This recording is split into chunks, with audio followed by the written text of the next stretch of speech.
I'm back for revenge for everything you did to me. Please help me, I'm choking. I can't breathe. I saw Tunde. Forgive me, Tunde. Welcome to Heritage Story, your #1 folktales channel for amazing stories. The dogs were howling again. Not the normal barking that echoed through the village at dusk, but something different. Something that made the hair on your neck stand up and your blood run cold. Uncle Bayo stood frozen at his bedroom window, staring into the darkness of his compound, watching the shadows move in ways shadows shouldn't move. His hands trembled as he gripped the wooden frame, his breath coming in short, panicked gasps. Because there, standing in the doorway of the old storage hut where they kept Tunde, was a small figure. A boy, pale eyes glowing in the moonlight, mouth moving silently, forming words that Bayo couldn't hear but somehow felt in his bones. The boy who had died 3 nights ago was back, and he was calling Bayo's name. If you've ever felt guilty to weigh at your conscience, if you've ever wondered whether the dead truly rest in peace, then stay with me, because this story will shake you to your core. Hit that subscribe button now, because what happens next will leave you speechless. Uncle Bayo stumbled backward from the window, his wife Mercy stirring in the bed behind him. "What is it?" she mumbled, her voice thick with sleep. But Bayo couldn't answer, couldn't find the words to explain what he'd just seen. The figure was gone now, vanished like smoke, but the feeling remained, pressing down on his chest like a heavy stone. 3 days ago, when they'd found Tunde's body curled up on the mat in that dark hut, Bayo had felt relief, shameful as it was to admit. The boy had been a burden, another mouth to feed, always crying, always needing something. But now, standing in his bedroom with sweat dripping down his back despite the cool night air, Bayo wished desperately that Tunde was still alive, still breathing, still anything but whatever he'd become. Mercy sat up, watching her husband's trembling form. "You're seeing things again," she said coldly. "Go back to sleep." But sleep was the last thing Bayo could do. The whole nightmare had started 6 months ago when Tunde's mother, Grace, had died from a sudden illness. Grace had been Bayo's distant cousin, living in the city with her son, working as a seamstress to make ends meet. When the news came that she'd passed, Bayo and Mercy had traveled to the city for the funeral, standing among the small crowd of mourners as they lowered Grace's casket into the ground. Tunde had stood there, 12 years old and completely alone in the world, tears streaming down his face as the reality of his situation settled in. The other relatives had disappeared quickly after the ceremony, making excuses about work and responsibilities, leaving Bayo and Mercy as the only remaining family. "We should take him," Bayo had said, more out of obligation than genuine care. "People will talk if we don't." So they brought Tunde back to the village, promising the boy a new home and a fresh start. But promises, like shadows in the night, can twist into something unrecognizable. The first few weeks had been manageable.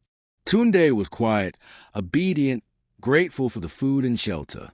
He'd help with small tasks around the compound, fetching water from the well, sweeping the floors, doing whatever was asked without complaint. But as time passed, Mercy's resentment grew. She had 3 children of her own to care for, and every morsel of food that went into Tunde's mouth felt like theft from her own family. She started giving him smaller portions at mealtimes, then skipping his meals altogether. "You think we're made of money," she'd snap when Tunde's stomach growled loud enough to hear. Bayo, weak-willed and desperate to keep peace in his home, said nothing. He watched as his wife's cruelty escalated, as Tunde grew thinner and more hollow-eyed, as the light slowly died in the boy who'd once smiled despite his grief. The other children in the compound, Bayo's own flesh and blood, learned from their mother's example. They mocked Tunde, pushed him, spilled his water deliberately, and the village watched, whispered, but nobody intervened. After all, what happened in a man's compound was his own business. Then came the final month, when Mercy decided that Tunde should sleep in the old storage hut instead of inside the main house. "He smells," she complained, though everyone knew it was because she couldn't stand to look at him anymore, couldn't face the living reminder of her own cruelty. The hut was dark, windowless, with only a thin mat and a torn blanket. Tunde would be locked in after the evening chores were done, sometimes without dinner, left alone in the darkness until morning. Bayo knew it was wrong, felt it in his gut every time he turned the key in that rusty lock, but he told himself it was temporary, that things would get better. They never did. 3 nights ago, when they'd unlocked the door for the morning chores, they'd found Tunde's small body cold and still, his eyes open and staring at nothing. One thin hand reached out as if grasping for something that never came. The village doctor said it was malnutrition and exhaustion, a tragic accident. The burial had been quick and quiet.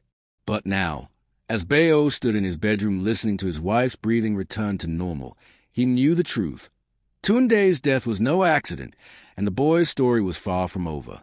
Don't go anywhere, because what happens next will haunt your dreams. Like this video if you believe justice always finds a way, and comment below whether you think the dead can truly seek revenge. Next chapter is coming, and trust me, you won't believe what Tunde's spirit does next. Morning came too quickly for Bayo, the sunlight streaming through the window like an accusation he couldn't escape. He'd spend the whole night sitting upright in bed, staring at the door, jumping at every sound. Mercy had rolled her eyes at him during breakfast, muttering about men and their weak nose, but Bayo noticed she wouldn't look toward the storage hut either. Their 3 children, David, Janet, and little Moses, ate their porridge in unusual silence, casting glances at their parents. The compound felt different somehow, heavier, as if the very air had thickened overnight. Bayo pushed his food around his plate, his appetite gone, his mind replaying that image of Tunde standing in the doorway, those pale eyes fixed on him. He told himself it was guilt playing tricks, that grief could make a man see things that weren't there. But deep down, in that place where truth lives regardless of what we tell ourselves, Bayo knew exactly what he'd seen. The boy was back, and he wanted something. The first sign that something was truly wrong came that afternoon, when Mercy went to the well to fetch water. She was halfway back to the compound, balancing the heavy bucket on her head, when she heard it, a child's voice, soft and familiar, calling her name. Auntie Mercy, the voice whispered from somewhere behind her. She spun around, water sloshing over the bucket rim, but the path was empty, nothing but red dust and afternoon shadows. Auntie Mercy, the voice came again, closer now, and this time she recognized it. Tunde's voice. Mercy's hand began to shake so violently that the bucket tilted, sending water cascading down her clothes. She abandoned the bucket right there on the path and ran, her wrapper catching on thorns, her breath coming in ragged gasps. When she burst into the compound, Bayo was sitting under the mango tree, but he took one look at his wife's face and knew. "You heard him, too," he said flatly. Mercy couldn't speak, could only nod, her eyes wide with terror. Whatever was happening, it wasn't going to stop. That evening, as the sun began to set and the village prepared for night, strange things started happening all over the compound. David, their eldest at 15, went to close the chicken coop and found every single chicken dead, their necks twisted in ways that suggested no animal attack. Janet screamed from the kitchen when she discovered all the food they'd stored for the week had spoiled overnight, covered in a gray mold that stank of decay. Little Moses, only 7 years old, refused to sleep in his bed, insisting that someone was standing in the corner of the room watching him, someone small and thin who wouldn't move when Moses called out. Bayo tried to maintain control, tried to be the man of the house, but his voice shook when he told the children it was just coincidence, just bad luck. The village elder, Papa Taiwo, arrived after someone sent for him, his walking stick tapping against the ground as he surveyed the compound. He was an old man who'd seen many things in his long life, and his face grew grave as he listened to their stories. "This is no ordinary haunting," Papa Taiwo said finally, his voice low and serious. "The boy who died here, he did not die peacefully. His spirit is restless, angry, seeking justice for wrongs done to him." Mercy's face went pale, her hands clutching at her wrapper. "But we gave him a home," she protested weakly. "We fed him, clothed him." Papa Taiwo held up one weathered hand, silencing her. "The dead do not lie, Mercy. Whatever happened to that child in your care, his spirit remembers, and spirits bound by injustice are the most dangerous kind. He turned to Bayo, his eyes piercing in the fading light. You must make peace with the boy's spirit, confess your sins, and ask for forgiveness. Otherwise, he paused, letting the weight of his words settle. Otherwise, what happened to your chickens and your food will be nothing compared to what comes next. The old man left them standing in their compound, the darkness gathering around them like hungry wolves. Bayo looked at his wife, seeing his own fear reflected in her face, and for the first time since Tunde's death, he wondered if they would survive what they brought upon themselves. That night, as the village settled into uneasy sleep, Sade lay awake in her family's compound 3 houses down from Bayo's place. She was 13 years old, quiet and observant, the kind of girl who noticed things others missed. She'd known Tunde, had sometimes shared her lunch with him when no one was watching, had seen the bruises he tried to hide and the hunger in his eyes. She'd wanted to help more, but her own parents had warned her to stay out of other people's business. Now, listening to the dogs howling in the distance and feeling the strange heaviness in the air, Sade couldn't shake the feeling that Tunde was trying to tell her something. She rose from her mat and crept to the window, looking out at the moonlit village. And there, standing in the middle of the path between the compounds, was a small figure, a boy with pale eyes and an outstretched hand, looking directly at her window. Sade's breath caught in her throat, but strangely, she felt no fear. Instead, she felt something else entirely, purpose. Tunde had chosen her for a reason, and she was going to find out why. Tomorrow, she would start asking questions, digging into Tunde's past, uncovering the truth that everyone wanted to keep buried.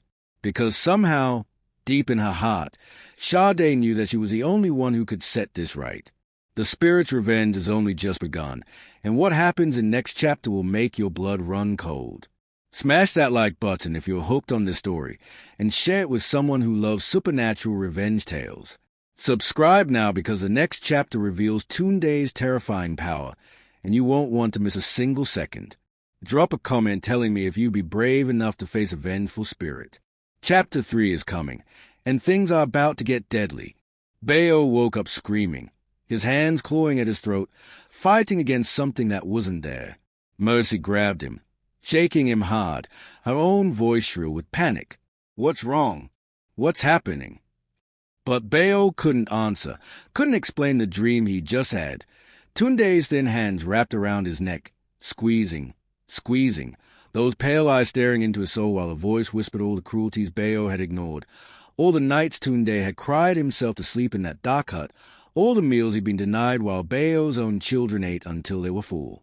The dream had felt so real that Bayo could still feel the pressure on his windpipe, could still smell the musty scent of that storage hut. He stumbled out of bed and vomited into the corner, his whole body shaking. Dawn was breaking outside, but it brought no comfort. Something terrible was building in the compound, a storm of vengeance that wouldn't be satisfied until it had taken everything. By midday, the entire village knew something was wrong at Bayo's compound. Word had spread about the dead chickens, the spoiled food, the voices in the darkness. People avoided walking past the place, made signs of protection when they had to go near. But worse was yet to come. David, Bayo's eldest son, had gone to the farm to check on their cassava crop, the one thing that might save them from complete financial ruin. He returned 2 hours later, his face ashen, barely able to form words. "Papa," he whispered, "it's all gone, every plant, withered to nothing overnight." Bayo felt his knees buckle. That farm was their livelihood, the only source of income for the family. Without it, they would starve. He followed his son to the plot of land they cultivated for years, and his heart sank. David was right.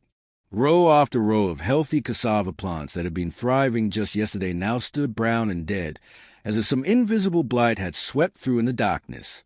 In the center of the devastated field, someone, or something, had drawn a symbol in the date, a small handprint, child-sized, pressed deep into the earth. Sade had spent the morning doing exactly what she planned, asking questions. She started with the old women who sat under the Iroko tree in the village square, the ones who saw everything and remembered even more. At first, they were reluctant to talk, but Sade was persistent, and eventually one of them, Amaka, pulled her aside. "You want to know about the boy?" the old woman asked, her voice barely above a whisper. "I'll tell you what nobody else will say. That child was special. Girl, his mother, Grace, she was born of a line that goes back generations, connected to the river spirits in the old ways. When Grace died, that connection should have passed to her son, but the poor boy never knew. He died thinking he was nobody, nothing, just a burden." Mimaka's eyes filled with tears. But the ancestors, they know different. They know when one of their own has been wronged, and they don't forgive easily. Sade felt her skin prickle with understanding. Tunde wasn't just haunting Bayo's compound out of anger. He was being guided by something far older and more powerful than a child's hurt feelings. This was ancestral justice, and it would not be denied. Armed with this knowledge, Sade made a decision that would change everything. She would go to Tunde's grave at midnight and try to speak with his spirit directly. It was dangerous, possibly foolish, but she was the only person in the village who'd shown Tunde genuine kindness when he was alive. Maybe, just maybe, he would listen to her. The rest of the day dragged by with agonizing slowness. Sade went through her chores mechanically, her mind racing with preparations. She gathered the items Amaka had told her she'd need: a white cloth, palm oil, cola nuts, and water from the river where Tunde's ancestors had once lived. As evening fell, she watched the sun sink below the horizon and felt her resolve strengthen. At 1:45, she slipped out of her family's compound, moving like a shadow through the sleeping village. The burial ground was on the edge of the settlement, a place most people avoided even in daylight. Tunde's grave was fresh, the mound of red earth still unsettled, marked only by a simple wooden cross with his name carved crudely into it. Sade knelt beside the grave and began to lay out her offerings, speaking softly into the darkness. "Tunde, it's me, Sade. I know you're hurting. I know what they did to you wasn't right." The air around her grew colder, and she saw a breath miss in front of her face despite the warm night. "I want to help you find peace, but you have to help me understand what you need." For a long moment, nothing happened. Then, slowly, the small figure materialized in front of her, more solid than it had appeared before. Tunde looked exactly as he had in life, but paler, translucent, his eyes holding depths of pain that no child should ever know. He opened his mouth, and this time Sade could hear him clearly. "They let me die," he whispered, his voice carrying the weight of absolute betrayal. "They watched me fade away, and nobody cared. Nobody except you." Sade felt tears streaming down her face. "I know, and I'm so sorry. But Tunde, this revenge, it's going to destroy innocent people too. David, Janet, little Moses, they're just children like we are, like you were." Tunde's expression didn't change. "They hurt me too," he said. "They laughed while I starved. Why should they be spared?" And in that moment, Sade realized a terrible truth. Tunde's spirit wasn't going to stop until everyone who contributed to his suffering had paid the price, and in a compound where cruelty had been a family affair, that meant everyone. The clock is ticking, and Tunde's vengeance is far from complete. If you're on the edge of your seat, hit that like button right now and subscribe to see how this terrifying tale unfolds. Comment below whether you think Sade can save the innocent before it's too late, or if some sins are too great to forgive. Next chapter is coming, and it's going to break your heart while keeping you absolutely riveted. Don't miss what happens when mercy and justice collide in the most unexpected way. Sade returned home just before dawn, her mind churning with everything Tunde had revealed to her at the gravesite. She hadn't slept, couldn't sleep, not with the weight of what she now understood pressing down on her shoulders. Tunde's spirit was bound by more than just personal grievance. It was tied to ancient laws of justice that predated the village itself, laws that demanded blood for blood, suffering for suffering. But there had been something else in Tunde's pale eyes when he'd looked at her, something that gave Sade hope, recognition. He remembered her kindness, remembered the meals she'd shared, the gentle words when everyone else had been cruel. That memory was the only thread that might pull him back from the edge of complete destruction. As the sun rose and the village began to stir, Sade knew what she had to do. She needed to find out more about Tunde's lineage, about the specific rituals that could release him from his curse of vengeance. And she needed to do it before nightfall, because Tunde had made one thing very clear. Tonight, the real reckoning would begin. The disaster struck Bayo's compound just after noon, swift and merciless as a cobra's strike. Janet, his middle child, had been sent to fetch water from the well, a task she'd done thousands of times before. But this time, when she reached for the rope to lower the bucket, she felt hands, small, cold hands, grab her wrists and pull. She screamed, stumbling forward, her body tilting over the well's edge. For a horrible moment, she hung there, suspended between life and death, staring down into the dark water far below. Then, just as suddenly as they grabbed her, the hands released. Janet collapsed backward onto the ground, sobbing hysterically, her wrists marked with small bruises in the perfect shape of children's fingers. When Bayo came running, he found his daughter curled in a ball, rocking back and forth, repeating the same words over and over. He tried to kill me. Tunde tried to kill me. Mercy, who'd followed close behind, let out a wail that brought neighbors to their doors. The message was clear. The spirit was no longer content with destroying property. Now it wanted lives. Papa Taiwo was summoned again, this time with greater urgency. He arrived with 2 other elders, men who knew the old ways and understood the language of spirits. They walked through Bayo's compound, examining every corner, their faces growing more troubled with each passing moment. Finally, they gathered the family in the center of the courtyard. The boy's spirit is powerful, Papa Taiwo said gravely, more powerful than we initially realized. He carries the blood of river guardians, ancient protectors who were honored in the old times. When such a spirit dies in injustice, it becomes something else entirely, an enforcer of cosmic balance. You have 3 choices before you. He held up 3 weathered fingers. First, you can flee this place, abandon your compound and start over somewhere else. But know this, the spirit will follow you. Second, you can fight it with stronger magic, but that path leads only to more death, more darkness. Or third, he paused, looking directly at Bayo and Mercy, you can confess your crimes before the entire village, accept your punishment, and beg the boy's forgiveness with complete sincerity. Only genuine remorse can break this curse. Mercy opened her mouth to protest, but Papa Taiwo silenced her with a look. Choose quickly.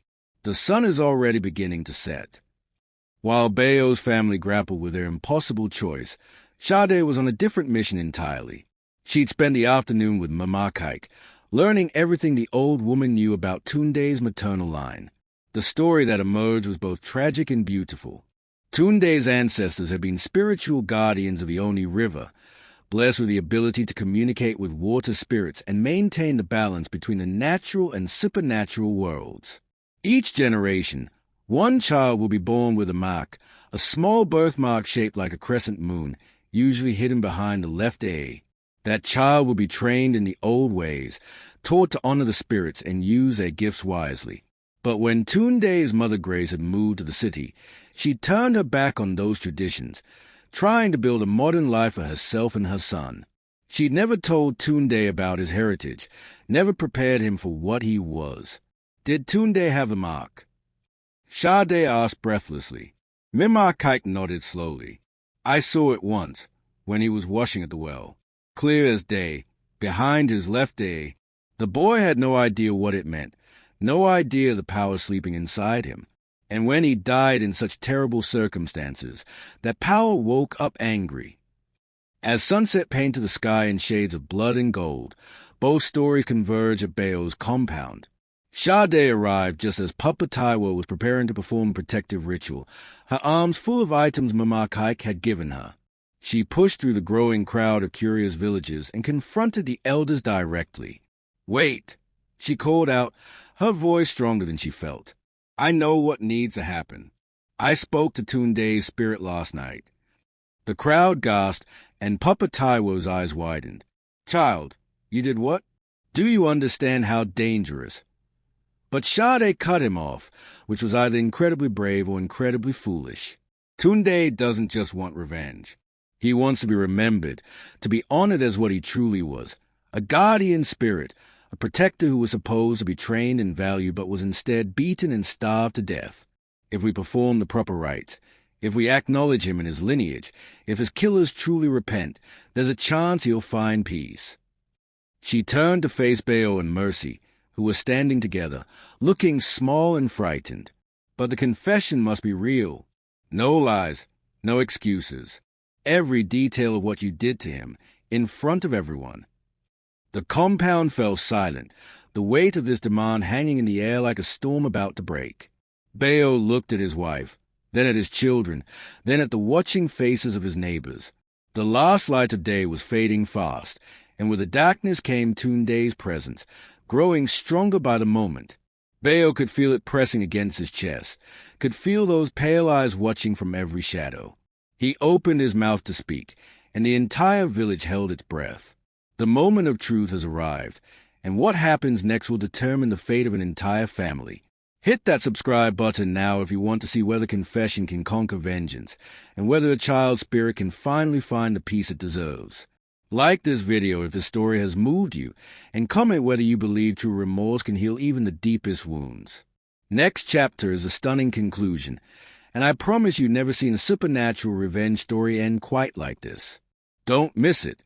The final chapter drops next, and it will restore your faith in justice, mercy, and the power of human connection. The confession began with Bayo's trembling voice cutting through the darkness that had settled over the compound like a shroud. Every person in the village had gathered now, drawn by some invisible force, forming a circle around the family as torches were lit to hold back the night. "I killed him," Bayo said, the words tearing from his throat like thorns. "Not with my hands, but with my silence, my cowardice, my greed. Tunde came to us an orphan, a child who'd lost everything, and instead of giving him love, we gave him only suffering." His voice broke, tears streaming down his face in the flickering firelight. He described everything. The reduced meals that became no meals, the mocking and the beatings, the dark hut where Tunde spent his final nights alone and afraid. Mercy stood beside him, her own face a mask of shame, adding her sins to his. The cruel words, the deliberate neglect, the pleasure she'd taken in her power over someone helpless. Even the children confessed, David and Janet speaking through their tears about the times they'd pushed Tunde, stolen his water, laughed at his hunger. Little Moses, barely able to understand the gravity of it all, whispered that he'd once thrown stones at Tunde for fun. The village listened in horrified silence, many weeping openly, all of them complicit in their own way for having witnessed and done nothing. As the confessions poured out, something remarkable began to happen. The oppressive presence that had been building around the compound started to shift. Sade, watching carefully from where she stood next to Papa Taiwo, saw Tunde's spirit materialize more fully than ever before. He stood in the center of the circle, no longer pale and frightening, but looking almost as he had in life, a small boy with his mother's eyes and his ancestors' dignity.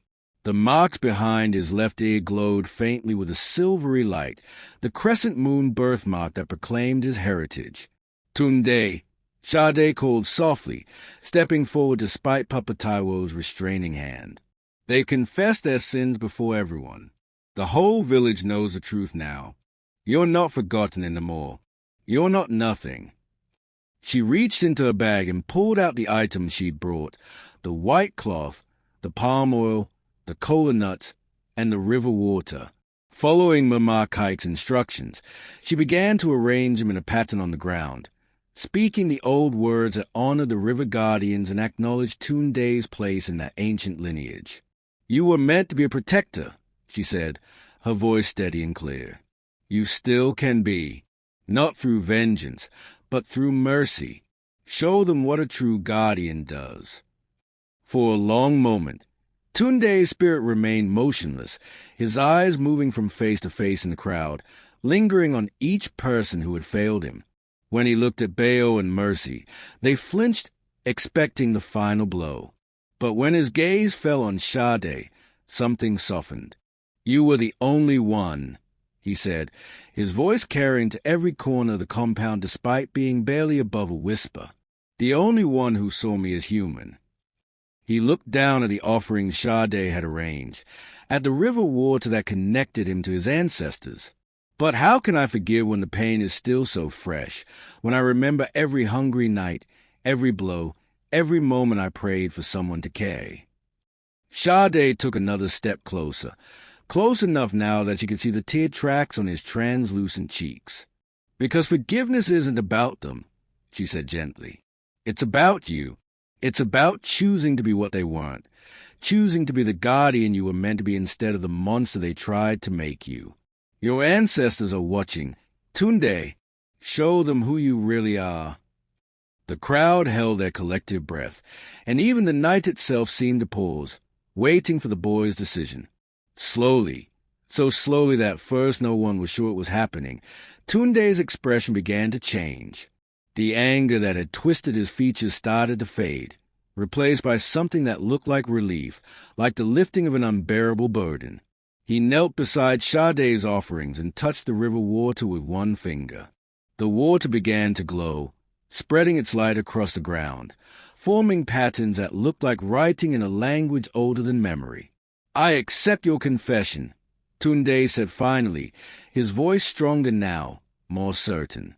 "But there must be consequences. Justice demands balance." He turned to face Bayo's family, and they braced themselves. "You will honor my mother's grave every month, with flowers and prayers. You will use your farm, when it recovers, and it will recover, to feed the orphans and the vulnerable in this village, the ones who have no voice. You will tell my story, not to shame yourselves, but to ensure no child ever suffers as I did. And you, Mercy," he looked directly at the woman who had been his primary tormentor, "you will become a guardian of children who have lost their parents. You will protect them as you should have protected me. This is my price for peace." Mercy collapsed to her knees, sobbing so hard her whole body shook, nodding frantically. "Yes," she gasped. "Yes, I swear it. On my life, on my children's lives, I swear it." As the first light of dawn began to break across the sky, Tunde's spirit grew brighter, more ethereal, beginning the transition to whatever came next. But before he faded completely, he did something no one expected. He walked to each member of Bayo's family and touched their foreheads gently, blessing them rather than cursing them, choosing mercy when he had every right to choose vengeance. When he reached little Moses, he even smiled slightly. "Be kind," he whispered to the boy. "Always be kind." Then he turned to Sade, and his smile grew wider, more genuine. "Thank you," he said simply, "for seeing me, for remembering me, for being the sister I never had." Sade felt tears streaming down her face, but they were good tears, cleansing tears. "I'll never forget you," she promised. "I'll make sure no one does." Tunde nodded, satisfied, and then he did something beautiful. He began to sing, a song his mother had taught him long ago, a song of the river guardians. His voice rose into the dawn air, pure and clear and free of pain, and as he sang, his spirit transformed into silver light that rose up and up, joining with the breaking day. The oppressive presence that had haunted the compound lifted completely, replaced by a sense of peace so profound that everyone present felt it settle into their bones. The nightmare was over, but the lessons would last forever. In the weeks and months that followed, Bayo's compound became known throughout the region as a place of redemption. True to their word, the family dedicated themselves to helping vulnerable children, creating a small shelter where orphans could find safety, food, and love. Mercy, transformed by her experience, became the fiercest protector of these children, her former cruelty turned inside out into equally fierce compassion. The farm recovered miraculously, yielding enough crops not just for the family but for the community programs they'd established in Tunde's name. Papa Taiwo declared the compound blessed by the river spirits, protected by the guardian they had wronged but who had chosen mercy over vengeance. Sade visited often, teaching the children about Tunde's story, making sure his name was spoken with honor. She became known as a keeper of stories, a bridge between the old ways and the new, and many believe she carried a touch of spiritual sight herself. On the anniversary of Tunde's death, the entire village gathered at his grave, which was no longer a simple mound but a beautiful shrine decorated with river stones and flowering plants. They sang the guardian song that Tunde had sung as he ascended, and many swore they could hear his voice joining theirs, happy at last, at peace among his ancestors, remembered and honored as he deserved. The story of the boy who returned from death not for blood but for justice became a legend that parents told their children, a reminder that cruelty has consequences but also that mercy has power, and that sometimes the most profound strength lies in choosing forgiveness when revenge would be so much easier. Tunde had become what he was always meant to be, a guardian not just of the river, but of compassion itself. Thank you for staying with me through this incredible journey of pain, redemption, and ultimate mercy. If this story touched your heart, hit that like button and subscribe to this channel for more emotional tales that will move your soul.